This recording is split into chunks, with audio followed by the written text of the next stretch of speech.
بسم الله الرحمن الرحيم. الحمد لله رب العالمين والصلاة والسلام على سيدنا محمد وعلى آله وصحبه أجمعين. I feel honored and blessed to be part of this project. And inshallah, I will tell you why later. But before that, I would like to thank Prof for inviting me to facilitate this, and the Centralised for inviting me to facilitate this workshop. And also, I thank you all for being here. I'm very humble. There are many of my lecturers. Prof. Hisham, he taught me in my first semester. And also, Prof. Walid, he's my lecturer, my mentor. Prof. Kamal, of course, he's my mentor. They are all, I'm very humbled, but before we start the workshop, since, it is early morning, maybe we feel sleepy a little bit, can I ask you a little bit to stand up, to do some kind of exercise? Yeah, please. Yeah, just move your hand up and down, and do some kind of exercise. Yeah, feel casual. Yeah. Okay. All right. Okay. Thank you very much. All right. Before I start the workshop, I'm very sorry to make some rules, even though those rules maybe will go against the basic principle of future studies. Because in future studies, you need to be casual. There is no rule.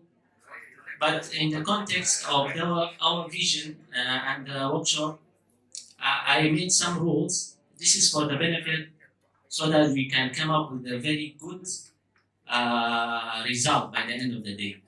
The purpose of today's workshop is to come up with at least with the skeleton and the structure of the study, inshallah.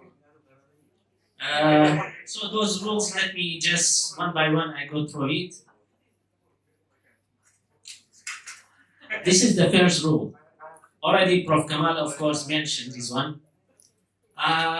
Just to remind you to make a niyyah, just like the same way we make a niyyah for salat, we are here for Him. Allah is watching us, and I'm very sure there is angels among us here. So we are here for Him. Anything we do, inshallah, will be recorded, and the moment we go back to Him, we will be rewarded for that. And then for that reason, of course, throughout the workshop, each cluster, please observe all the ayah of the Quran and the hadith of the Prophet, because starting from the Surah Al-Fatiha until the Surah Nas, Allah is talking about the future. Even in Surah Al-Fatiha, if you look at it and contemplate on it, there is the elements of Al-Akhirah. Malik Yawmuddin. Yawmuddin is of course, is Akhirah, and is the concept of future, of course.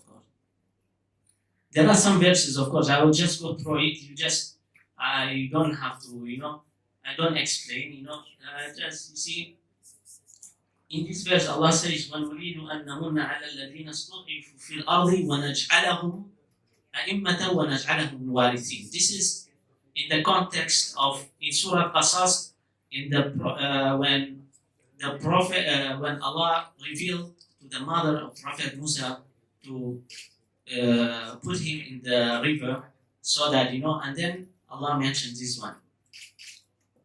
And then, وَقَالُوا مَا هِيَ إِلَّا حَيَاتُنَا الدُّنْيَا نَمُوتُ وَنَحْيَا وَمَا يُهْلِكُنَا إِلَّا الدَّهْرُ.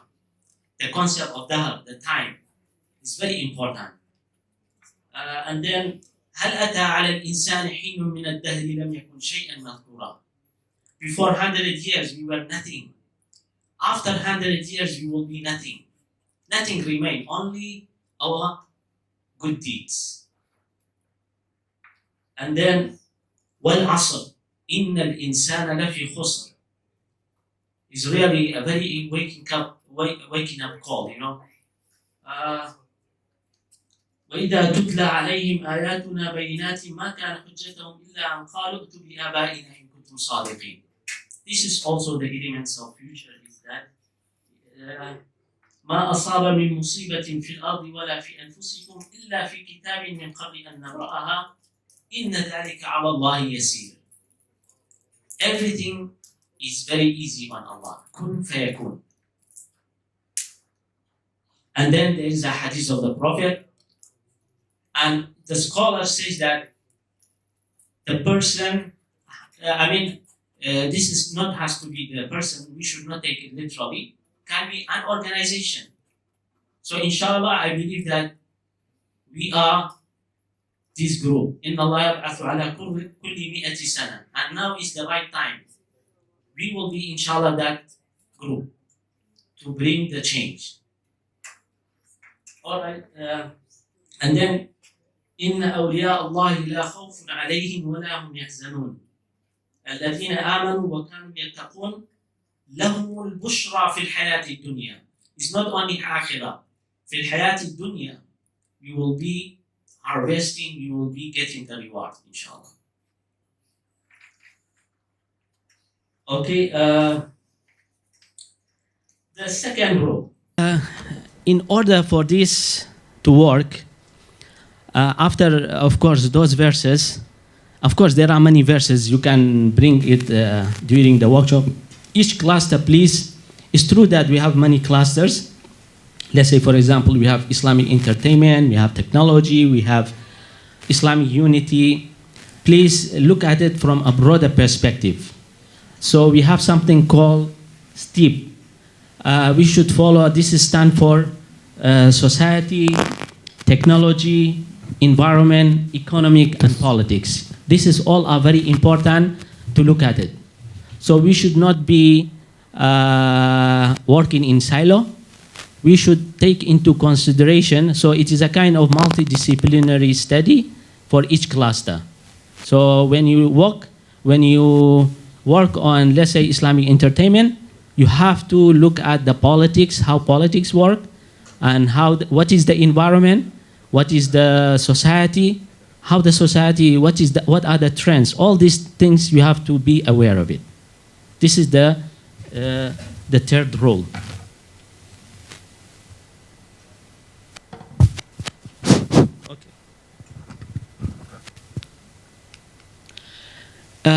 The fourth, this is by David Price. David Price, he came up with this rule. He said that this is for, of course, in the context of universities. He said that the university, in order to survive, there must be this four principle. And of course, in any vision, any things that we have in this world nowadays, we have to apply these four principles. Share the idea. Don't keep it. And then be open. Be open-minded, of course, open-minded, with the principle, not at the expense of the principle that you have. Be open-minded to get other people's view. And then all these things should be free, and also trust each other. These four principles are very important for us to survive. And then, as long as you are here, you are the right person. Don't wait for other people to, I cannot say this one because that person is not here, my boss is not here. As long as you are here, you are the right person. Whoever comes is the right people. And then be casual. Please, there is no formality here, there is no position here. Don't look at, okay, I'm sorry, there are many deputy directors here, I'm very sorry. So please, there is no position here. Don't be afraid of the deputy directors and rectors and the deans. Try to express your idea in order for the workshop to work, inshallah. And then avoid group think. When your group member, because maybe your boss is the heading the cluster, he says something, or the group says something, and then you agree. No, sometimes you show your disagreement. If you don't agree, you express. And then write down disagreement. And there are some rules. This is by Alex Osborne for brainstorming. Defer the judgment. Don't judge the people when they express the idea. and then sometimes any idea.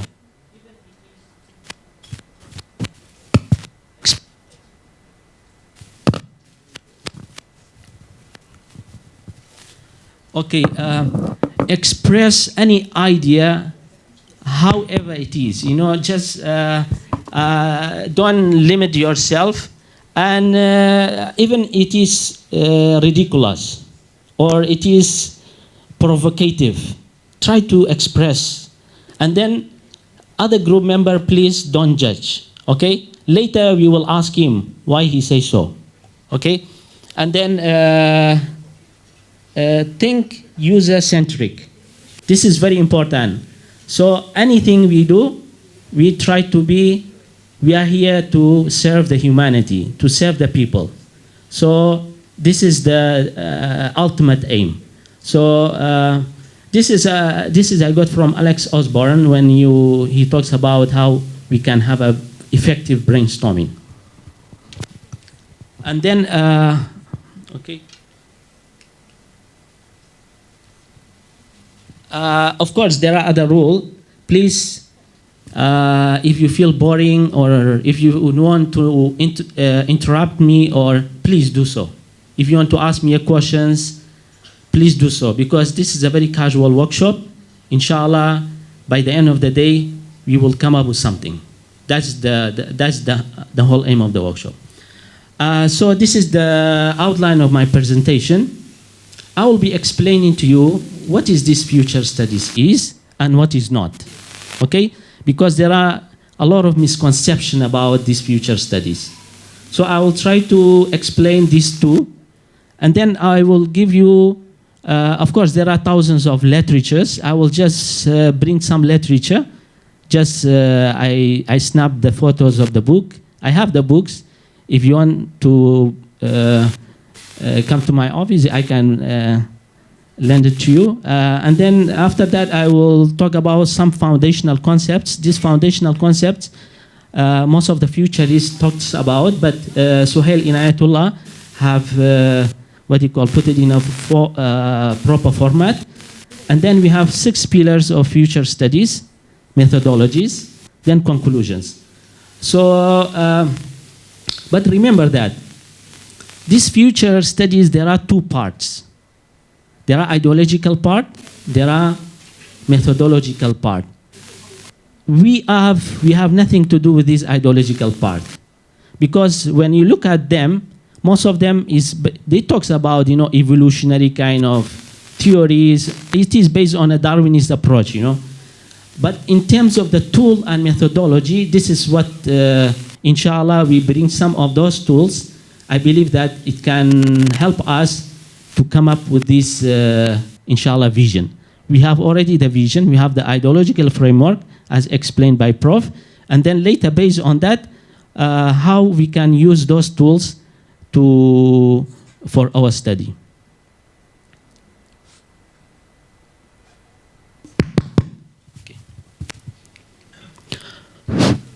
Okay. Future studies, the problem is, sometimes I meet people, they say that, okay, what is going to happen next week? Because they say you are our future is, what is going to happen? And if you look at the literature on the future studies, most of them, they refute this idea. It is not about prediction. It is not about prediction. It is not about, if anyone says that for certainty, oh, this is what is going to happen next week or next 2 weeks, here what to do. Run from that person as quickly as possible. Okay? And then, but given to the unpredictability of the future does not mean that we cannot forecast. We should be able, based on the issues, trends, and problem, we can forecast something. We can know based on the current trends. At the personal level, of course, we can forecast something in our life. That's why, you know, we have the education. When we educate our kids, when we send them to the kindergarten, and when we plan for our retirement, for example, these are something, you know, we can forecast based on our personal experience. I will come back, inshallah, to this one, how to forecast later. And then preferred future should be envisioned. That's what we are doing now. We already have the preferred future, passionate line. So we have this one already. So it is not about prediction, but how we can get there. That's the most important thing. And so based on that, it is not a BOMO. It is not the, Raja BOMO, or so please don't come to me, hey, where is the MS370? Okay. And future can be created. Preferred future can be created. For example, I tell you, I always make this joke. My plan is in 2025 to transplant my hair. So in 2025, you can see me with full hair. This is my plan. But now there is already this technology. They can transplant for you. Within 2-3 weeks, you can see with my. So the question is, why should I delay until 2025? My sister is telling me, I will sponsor your transplantation. You go and do it. But I said, I don't have time for that. You have to, 2-3 months, you have to isolate yourself, stay somewhere, and then. This is the preferred future, for example, in my physical body. I can do it. I can create it. This is in my hand. Okay. This is by this guy, Marshall McLuhan. He said that we shape our tools, and thereafter our tools shape us. It's true. So the tools we created, and what tools we are creating, and then later, of course, remember that tools shape us. Future studies is the systematic study of possible, probable, and preferable future. In the 1960s, 1950s, it was 1930s when Frederik Polla, he was a Dutch scholar. He published a book, The Image of the Future. In that book, of course, he talks about the image of the future of Europe, not the other part of the world. He was a Jewish scholar, and then later Alice Baldwin, the Norwegian scholar, the peace activist, she translated the book into the English. It's available in PDF. You can read the book. So after that, then, of course, future studies start to flourish in the Western world. And then, of course, started in the run, after that, the US, under the Rand Corporation, Herman Kahn, he came up with the methodology of Delphi study. Delphi study, collecting the idea of experts, and then later, they do it first, second, and the third round until they confirm the idea. Then based on that, they can predict the future. And he wrote one book, actually, the next 200 years, Herman Kahn. And then after that, he established a Hodgson Institute for Future Studies. Then after that, the other future studies come up, World Future Studies Federation, World Future Societies, and also Millennium Project. And you see the Western countries, if you look at many Western universities, they have the future studies academic institution, and they offer 1 week course, 2 week course, academic course, PhD, master program. Basically started from them. When I look at the Islamic world, unfortunately, only lately we started to talk about this future and to have a kind of, this study. When in 2008, when I was in IIUM, that time I remember when newly was appointed Prof. Mustafa Ishaq as now he's our DG for. I offered to him, I say, let's have it was under the KIRKHS, College of Law. I told him, let's have a course on future studies. So that time he said, okay, but later, the proposal was not accepted in 2008. Then later when I moved to UM again, I told them it was not.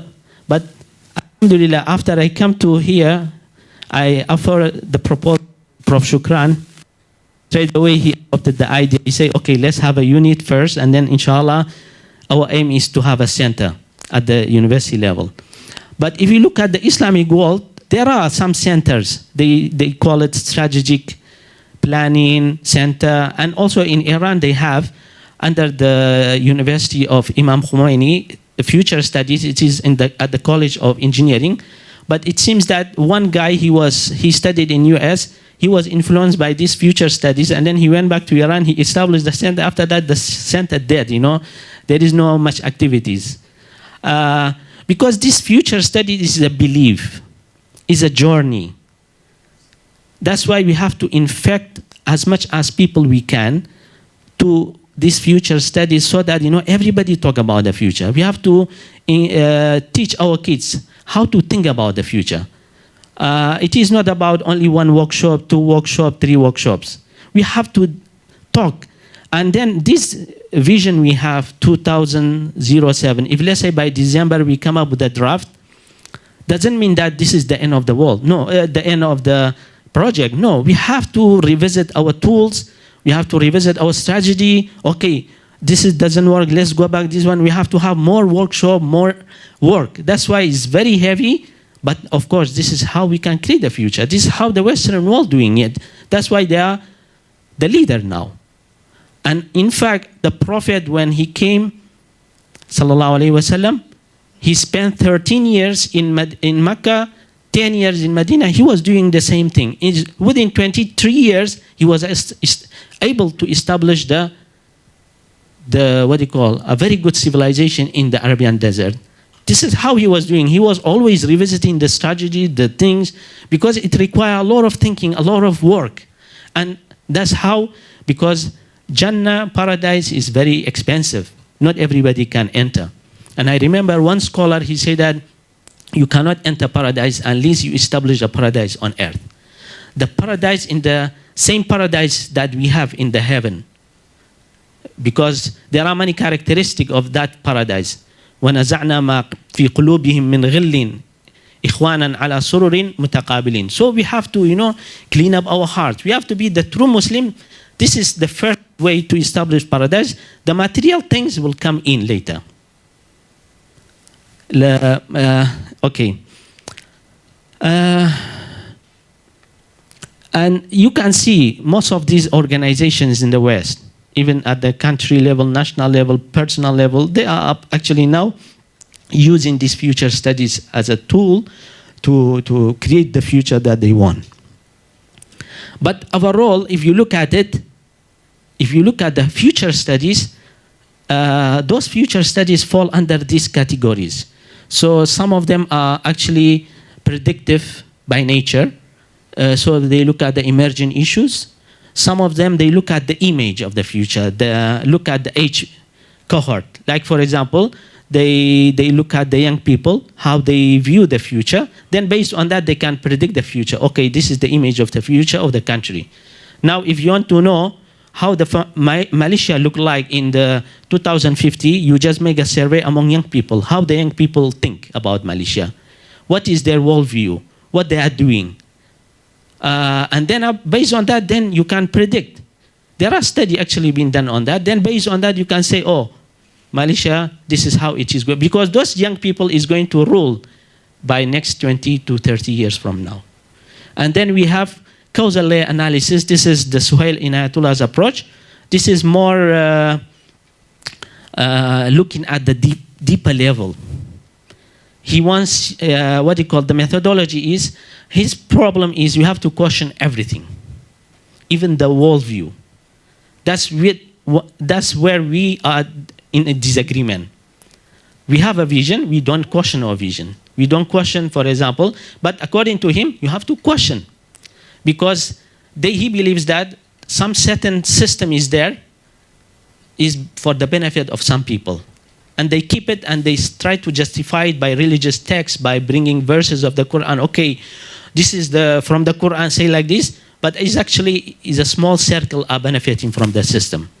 But actually, in somehow maybe it's true. In reality, sometimes religion can be used, as to control the society. But if you look at our practically, of course, we are in disagreement with him here. And then scenarios is more participatory. Scenario building, creating backcasting, for example. This is some scholars like Jim Data, like Ellis Building, like Richard Slaughter, and many others, they come up with this scenario building. Inshallah, this scenario building, we are going to have it for the third workshop. Because it's very difficult now to, of course, we will follow the same scenarios, and then we create wounded tiger, for example, and how, if let's say, how we achieve this wounded tiger, how we can achieve the passionate tiger, all these things. I remember when I attended a workshop in Vision in Malaysia in 2050, we did many scenarios, scenario building, that was conducted by Suhail himself. Even, in fact, someone was made as a prime minister that time. Because in the hall, we could say anything we wanted to say. So someone became, like Dato Sri Najib, he became the prime minister. And then someone was the head in the Petronas. And then after that, there was, even I remember the aeroplane came and then hit the Twin Tower. And then this is the worst scenario we predicted, And then, surprisingly, Malaysian Royal Police was there. They were writing down every details. Because, this is very good for them, because they want to know how to prevent unlikely event in the future. Because this is something we want to prevent. This scenario building will help you to prevent unlikely event, to prevent a disowned future. Jim Data, he is also one of the top futurists. Jim Data is actually, to me, he's more closer to us than our Muslim brothers, Suhail and Zayuddin Sardar, because to him, he brings the religion as well. He said that we should not dismiss the religion in our argument for future studies. But to him, he got 4 images. He said that if you look at the people around the world, basically they have these 4 view about the future. Some people 4 image of the future. If you look at, for example, events. This is the interaction and the things of a combination of these 4. So events. Events happen whether we like it or not. Look at, for example, for 40 to 50 years, the whole world was locked by the Cold War. Trillions of dollars were spent. I'm not talking about the humans, how many humans were killed under the name of Cold War. And then, for no reason, we wake up one morning and then they say, oh, the Cold War was over. And then now we have the end of history. And then Francis Fukuyama came, and then the end of history, and then the guy came, Clash of Civilization. Anyway, there was an all-over argument. And then after that, one day we wake up, all of a sudden Saddam Hussein invaded Kuwait. And then within 45 days, he was kicked out of Kuwait, and then they imposed sanctions. 13 years, Iraqi people were suffering. Millions of kids died for no reason. This is events. Now, COVID-19 happens. Of course, there are reasons, but what I mean, events happened, is happening now, and will happen in the future. This is something part of our life. And then we have trends. Trends can be categorized into 3. Trends, later we will come back when we analyze the trends, how we can come up, how we can identify the trends. Trends sometimes related to the personal stories, personal experiences. Like sometimes they say, oh, the failure is the experience you learn, and then, based on our experience, life experience, we learn, okay, this is how things work. Because we have already experienced. But some trends is not personal experience. We haven't have enough experience. This is experts can come in based on the data telling us this is how the future will look like. There is a project, inshallah, if let's say approved by the university, there is one of good friend of mine. He tried to look at the demographic population in Malaysia, how it will look like in 2050. In fact, actually, we did some work on that together. He already come up with based on the data. This is something. This is the expert can tell you based on the mathematical statistics. Will tell you, okay, this is how Malay Muslim will look like. This is how many Malay, female, male, Chinese. This is how it is going. This is experts can tell you. This is the trends, and the conclusion of that study later, it was published an article, but inshallah will be a book. They say that Malaysian population will be aging, poor, don't have kids. So this is the second level of trend. The third one, we can call it emerging issues. Emerging issues, this one I will come back inshallah to it later. Emerging issues, the problem is very provocative. It is not obvious. We don't see it, but sometimes there is a probability to attack us, like the COVID-19. Of course, some people were telling us, oh, there is a virus will come, but we never expected that, okay, 3 months we stay at home, doing I never imagined something will happen like that, And then, so those things, only also the futurists who are very expert. In Arabic, we call them mukhazram. Mukhazram in this, deep knowledge of the history, the philosophy, all these sciences, they are able to tell you this is some emerging issues, we have to be aware of it. And then he's scared to tell you, because if he mention, people will send him to mental hospital. And it happens, it happens. There are many people, when Galileo, he said that, oh, the sun is, the earth is moving, then he was about to be killed. Anyway, okay. And then image and actions. Here is also important. Image and actions influencing our future. Now we have our own image, Islamic worldview. If let's say we act upon it, we practice our religion truly, the actions part also is important. These two things, we are able to predict the future that we want. And I remember I was sitting with Imran Hussein, the scholar. He talks a lot about the future. He said that, Wahid, if you truly are a Muslim, you don't have a sin, you can ask Allah anything you want. And then He will do it for you. With that belief, he said that, I challenge many kuffar, come, this is the truth about my religion. I make a dua, you also make a dua to your sanam, then see which one is true. My dua will be accepted by Allah. But he say they don't want to accept the challenge. He say with that one, but make sure you don't have a sin, he told me. He say sin in a broader sense. Don't lie, don't cheat, don't have ghadr in your heart. Don't do this one. Sins is not only about zina or stealing, bercuri, all these kind of things. No, as a broader sense. Be punctual. All these one, if you are like that, you ask Allah, Allah will do it for you. So with that sense, of course, this is... we should have alternative. And then again, with GEM data, he highlighted these 4 things, the growth.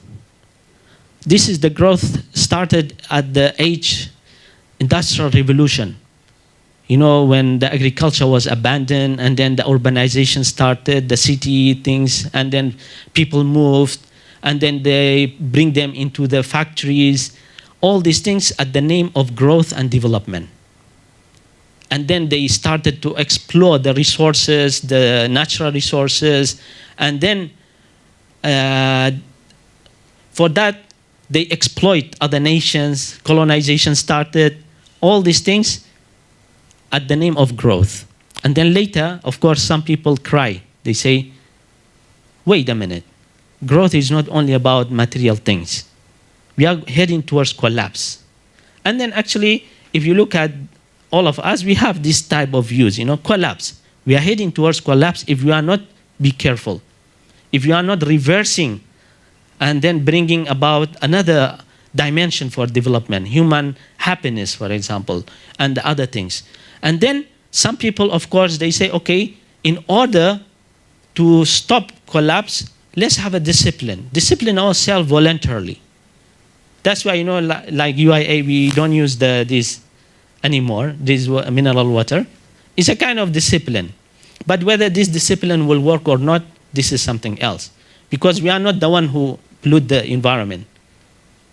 Big giant companies, factories are the one who pollute in the environment. Those people are still polluting the environment.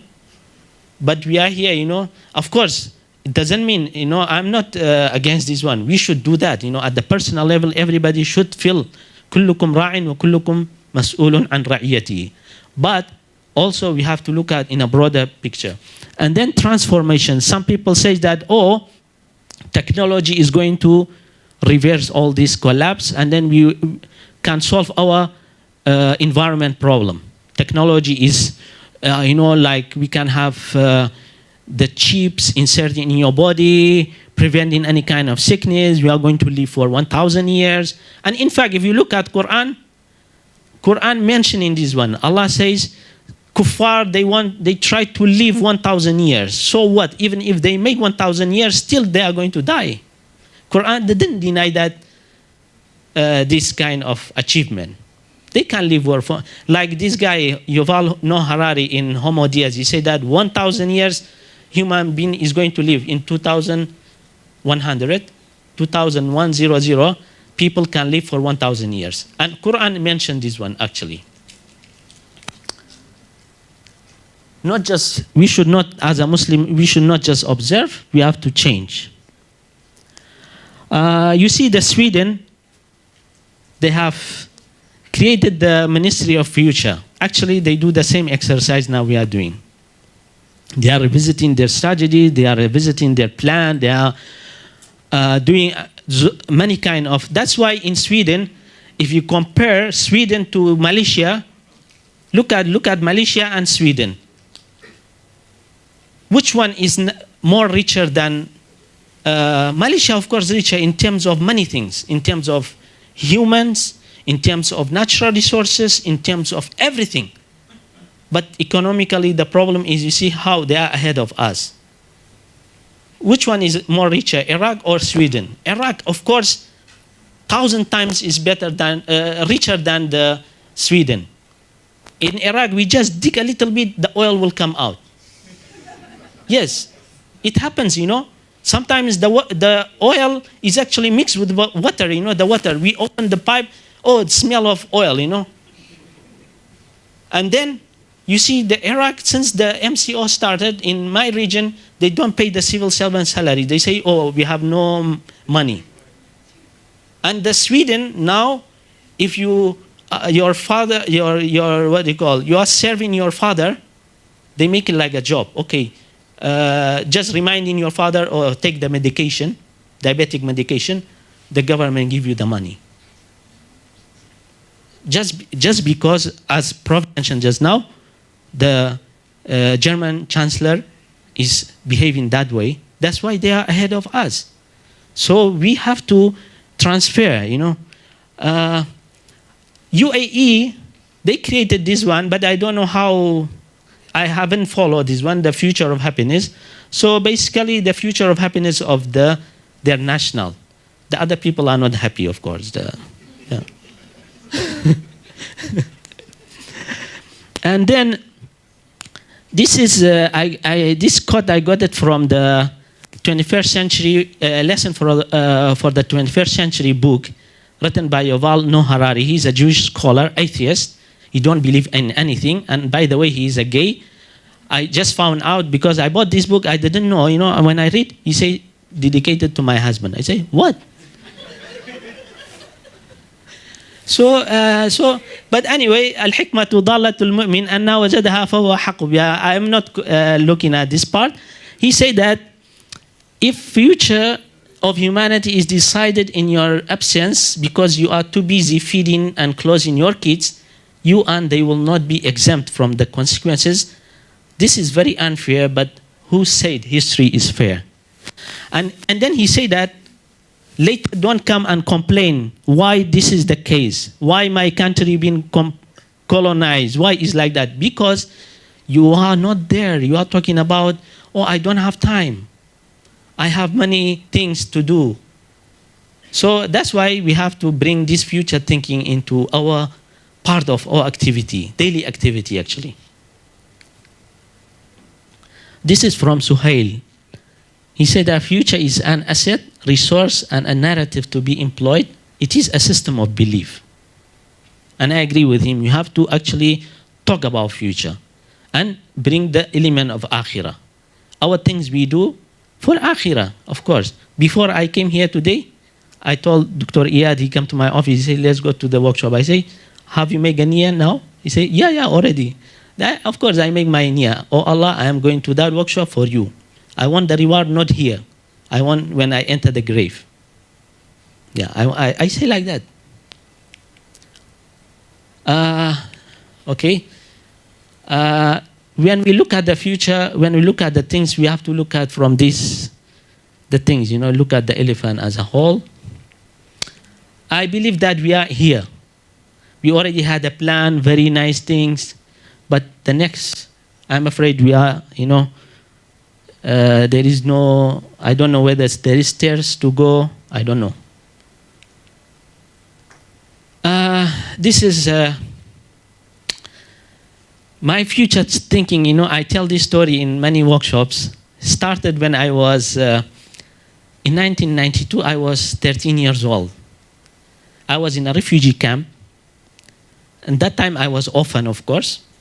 And then many international organizations came in, you know, helping the orphan people, you know, like. And then I remember Rabit al-Alam al-Islami came to me and they say, oh, they came to my mother, they say, how many orphan you have? My mother say, we have 4. They say, we can sponsor 2. And then me and my brother was selected as a sponsor. And then they say, okay, you have to attend the Usra also. So for 2 years I was in the refugee camp. And then the guy, the Ustaz, he was a very nice man. I still remember his name was Ustaz Zuhair. The first Usra, he say, do you know Arabic? I say, I don't know Arabic. He say, okay, this book you try to read and understand. If you don't understand, you just come to me, I will explain to you. Of course, I took the book and I didn't understand. I went back to him, and then after that, chapter by chapter, he explained to me. That book was written by Sayyid Qutb, The Future of Islam. And then after that, of course, he gave me another book, ماذا خسر العالم بانحطاط المسلمين. These 2 books actually influenced my future thinking, you know. And I advise you, you know, if you haven't read that book, please read them. It will, you know, give you a confidence about our religion. He really Sayyid Qutb. And then since then, of course, I bought the Fi Zilal al-Quran. Anywhere I go, this Fi Zilal al-Quran is with me. In 2013, my copy, the one was with me at the, coming back to Malaysia.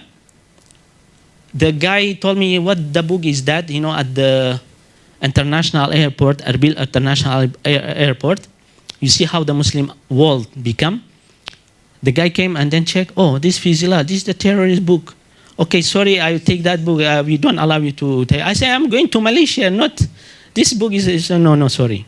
Anyway, when I arrived back here, I bought another copy because there are many, yeah. And actually, I have many books written by Westerners, including the Henry Kissinger. You go and read his book, The World Order, for example, Steven Pinker, for example, all the Jared Diamond, all of them, without exception, in several locations in their book, they mention in Sayyid Qutb. They look like Sayyid Qutb, even he is dead, you know, still they are afraid of him, afraid of his idea. And after that, of course, when I arrived in Malaysia, I started, you know, looking at the future thinking. And then I found many books is actually the Western countries, you know, the Westerners wrote, like, for example, Herbert George Wells' Anticipation. Basically, this guy, he is considered as a science fiction novelist. He was writing about what's going to happen in the year 2000. But actually, most of these predictions came true.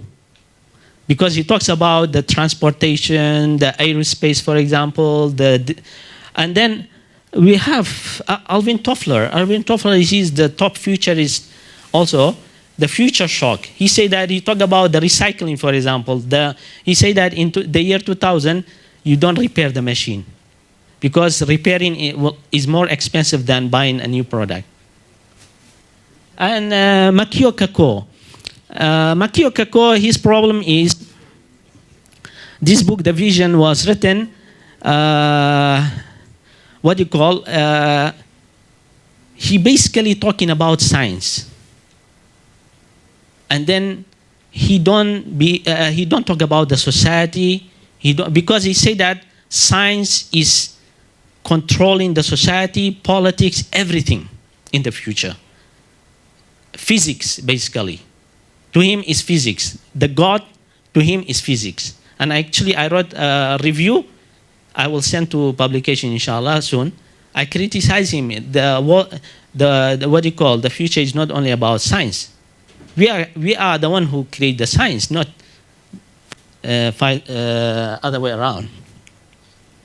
And then these are the bunch of books, you know, looking backward. This is talking about, for example, sleeping and then waking up in 2000, or you find the world that you want. And then future files is very important for us by looking at the trends. This guy is actually Richard Watson. He got a website, Trend Analysis. So in this exercise, inshallah, we need him. We can consult his websites and book to look at what are the trends actually he highlighted. He highlighted very good the year 2000, how are the trends developing actually. Richard Watson, the future file. The future file. And also, of course, gem data, a notice in time. And then the next 200 years was Herman Khan, and then Caution in the Future, Suhail Inayatullah. The next 100 years, this is the written by George Friedman, the director and the CEO of Stratfor. Basically, they call him the second CIA. Because this guy, I subscribed their narrative and also their reporting every week. You know, if you pay to them, is a $200 US. Weekly, they send you a report. And I remember, before the assassination of Banatir Bhutto, 1 month earlier, they sent a report. They say there is assassination attempt against Banatir Bhutto. The report says that. When I read, and it's actually 1 month later, she was assassinated. So they basically, you know, based on their agents on the ground, so they can tell you all. And in fact, now he wrote, now these next 100 years, he make it like, okay, next decades, what's going to happen, next decades. So by the year 2040, there is a World War III. And that, surprisingly, this World War III between US, Turkey, and Japan. The Japanese army allied with the Turkish army. Together, they will attack the US. And the date that chosen is a Thanksgiving Day, because the US leaders, most of them are in holiday. So it takes time for them to gather and to analyze what has happened actually. By that time, it is too late, and then the Turkish army, the Japanese army will attack second time, and then will be second strike capability.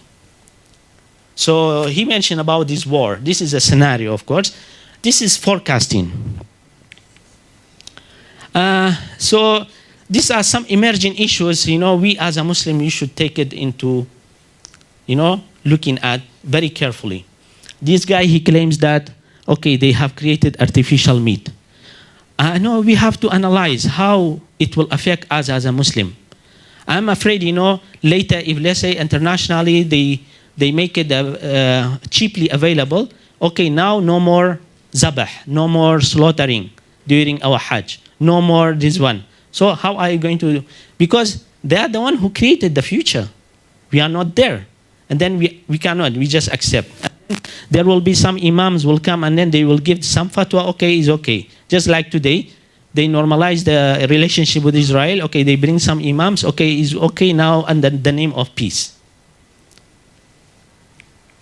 And then you see the right of the robot. This is happening. The woman is marrying the, dogs, the robots, and then they give the wealth to the dog. I mean, this kind of things is happening actually. And then the 3D. We have a smart kitchen. Can cook anything for you. In the next 10 years, we are going to have it. Can cook sayur champur. You just put the ingredients and I want sayur champur, I want pizza, I want this one. It is happening. Is actually, those things is created. So the question is, where are our Muslims actually? Unfortunately, we are not there. So this is, you see this Korean lady, she lost the daughter in 2016, and then she was able to meet with her again, visual reality.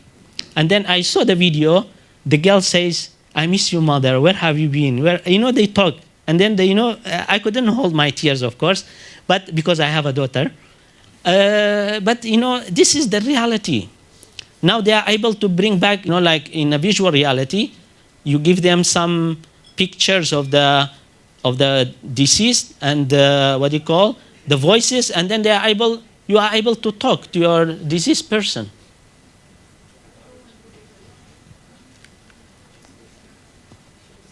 In 19, you can Google. Why I mentioned, inshallah, of course, there are many emerging issues. Later, each cluster have to do this, find out. I'm just, like kind of refreshing those things. In 1980, if you look at it, if you look at any interview on TV, you can see both of them are smoking on TV, right? That time, smoking was not, there is no established or well medical study saying that, okay, there is a link between smoking and, that time was okay. And then all of a sudden now, anyone want to smoke, they have to go to the toilet, not on TV, right? And in fact, become very uncivilized. And I'm very sure one day, Coca-Cola, all these soft drinks will be the same thing. If you want to drink those soft drinks, you have to go to the toilet. You have to go there. But now, why we should not act now? Why we have soft drinks in the campus, for example? Why we should not stop them? We want a better future, right? We want a healthy Muslims. So that's why this is the emerging issues. You go to any supermarket, it tells you, oh, this is 100% grape juice, 100% orange juice. This is true. This is true. I mean, but we never question, we never question. We just take the things as it is without questioning. So this future stage is actually enabling you to question the things.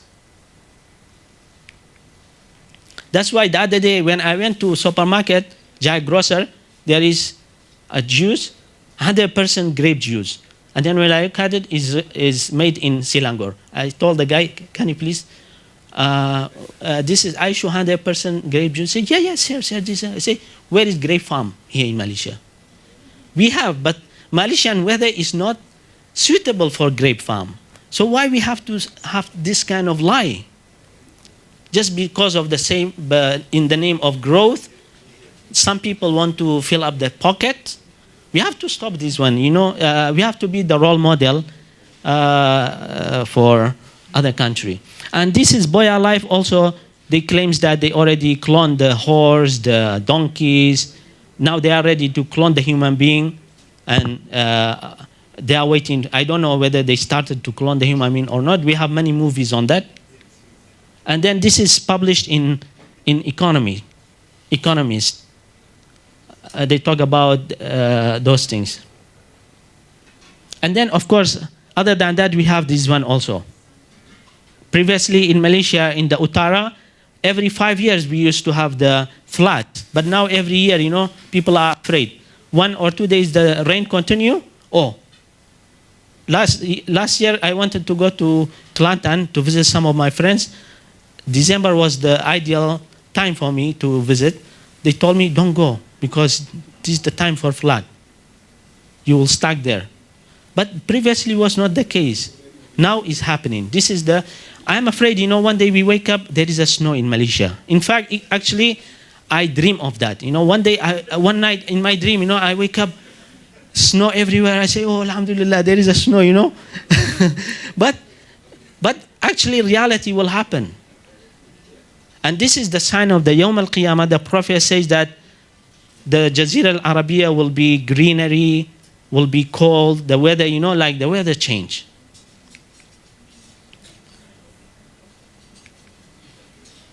And the population, some people say that population is growing. You know, Thomas Malthus, all other people, and then they start under the name of, they have created a lot of wars. But in fact, you look at it, population is decreasing, is decreasing, is not increasing. Why? Because the trends now, the young people, they don't marry. Even if they marry late. And then if they marry late, they don't go for kids. If they go for kids, they only go for 1 or 2. It's not like our fathers. They go for 10, 20. It's not like our prime ministers. You know how many brothers and sisters he has.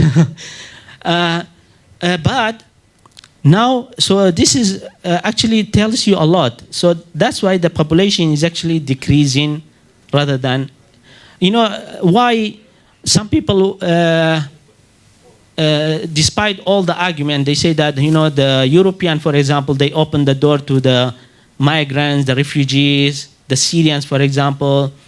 It's actually, sometimes there is economical part here. Some towns, my sister was telling me, the town that she was staying, she was having a difficulty, for kids' education. She has to send the kids to the next town, you know, every day. Because there is no kids in the town. All are old people. And they are about to die. But now when you go to Germany, a lot of economic activities. Now the Syrians, you can see the Syrian shawarma in, you go to Hamburg, there is one side, it's just like you are in a Muslim country. You can find macham. You can find masjid, Turkish masjid, Pakistani masjid. You can find anything you want. You can find kebab, shawarma. You can find, you know, the shop for Malay foods. I went there. I bought the, you know, the sambal belacan. I bought sambal belacan in Hamburg. There is a shop. My brother-in-law took me, and then I went there. We bought the things, and then I said, let me cook for you some Malaysian food, because they want to how Malaysian food look like, you know. How. So I cooked tom yum. You know, those things, you know, that's why Daniel Pipe, he is, he is a very, how to describe him, I don't know how he is. He came to Malaysia. That time when I was in ISS, he visited Malaysia. And then he came and then he say, I had a discussion with him. He say, Wahid, do you know that next 10 years, Europe will be peacefully occupied by the Muslims? I say, so what is wrong with that? His major worry is about that. Muslim will be controlling Europe, because Europeans are getting old and they are disappearing, and then Muslims going there by thousands, by millions, you know. Then what will happen? And then all these Muslims, when they go, They have more kids, and then no matter what, the moment you are injected with Islam and prayer, even if you don't pray, one day, inshallah, you will start praying, you know. This Islamic identity still will be with you. Because I have seen many people, you know, they say they're not good Muslims. You know, they say, one day before I die, I will be a good Muslim. Everybody have this kind of, yeah. This is the study we did it for Malaysia, Malaysian population in 2050, yeah. And that was in the media. They say, that statement was by Muhammad Khalid, the author of The Color of Inequality. He said that Malaysia, all poor, sick, and without children by 2050. So these are some trends here with regard to our nation.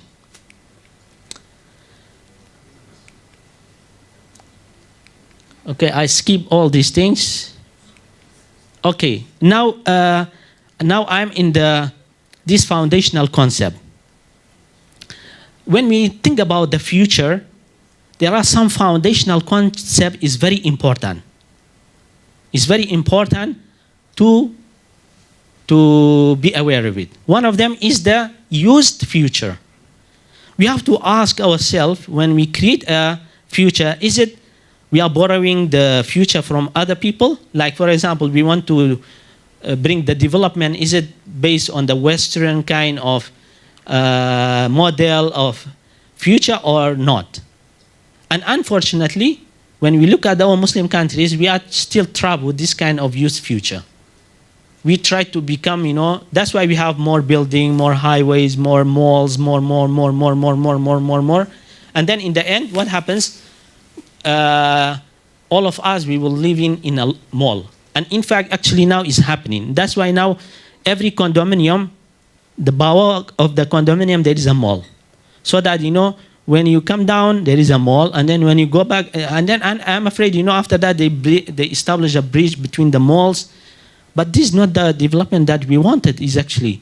If you look at the Western countries, they know that this is, that was wrong. And that's why, they have this side. Now when they build a road, this is how they think. I saw, you know, by my own eyes, this guy, what is his name? The Prime Minister of Austria. He was cycling. You can go and see him in Amsterdam. He is cycling. He go to every morning he go to the coffee shop, he have a coffee, and then he go to his office, cycling.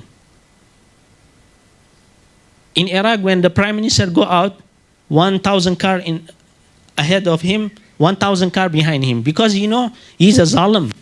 You know that if he go alone, he will be killed. People don't let him to go like that peacefully. It is not our metaphor to be like Umar bin al-Khattab. He was sleeping under the tree. The delegation came from the Rome and they say, we want to see the Khalifa of Islam, Muslimin. And then Umar bin al-Khattab was wearing a very normal clothes and he said, yes, I am a Khalifa, what do you want? He said, are you crazy? He said, yeah, I am Khalifa. And then the record says that some of them become a Muslim as a result of that. They were expecting he was living in a castle, you know. And that was Umar bin al-Khattab is actually. We want this kind of things to bring it back. And sometimes, you know, we work for the future very hard, for the material things. You know, the future I just mentioned, and in the end, this is not what we wanted. At the personal level, we try very hard to become the CEO, to become this one, to become this one, to become this one. And then in the end, we realized that it was at the expense of many things. At the expense of the family, at the expense of health, at the expense of many things. You can go and interview all rich people in Kuala Lumpur.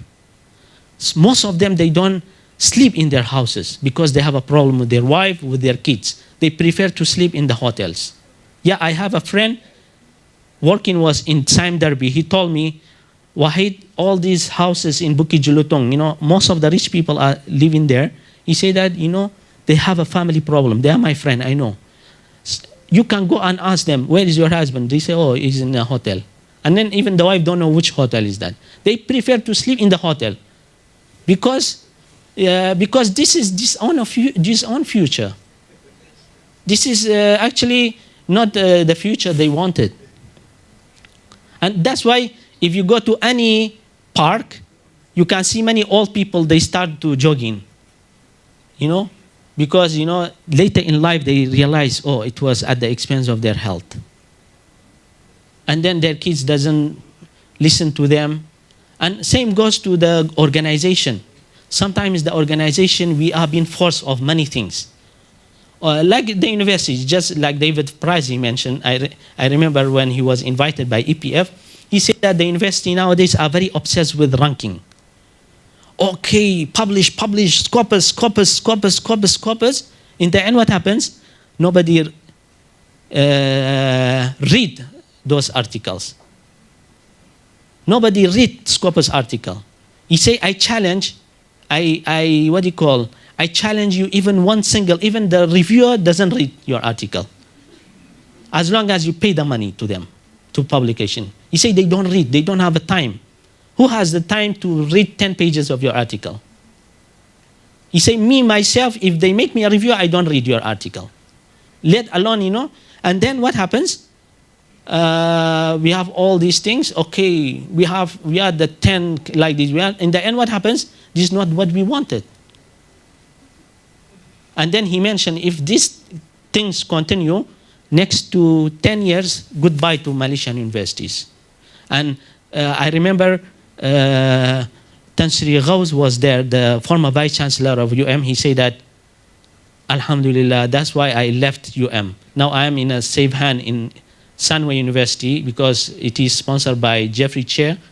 They have a money. At least, you know, until my death, I have, you know, a proper job, you know. So, but that's the reality. Because, you know, we haven't think about other things, you know. We just think about, in the end, what is the, I remember, you know, all lecturers in UM, when I was in UM, are very busy with ranking. Please put my name, I put your name. I say, what? This is not the real knowledge. We are the Muslim. We should publish the work that I should put my name, the work that I did something. Not, I write an article, you ask me, let me put, yeah, there are many invitations coming to me. Dr. Wahid, I put your name, can you put my name in your article? I say, no, I don't do that. I don't do that. And then alternative future. Do you have alternative future or not? Do you have the, what happens, you know, this has happened in Iraq, for example. We only had one future. For how many years we were living under Saddam, the former president. And then when Saddam was removed, and then we have no alternative. People don't know where to go. Some people say that, oh, let's go back to the Saddam's era. Some people say that, let's go to democracy. Some people say that, okay, let's mix together.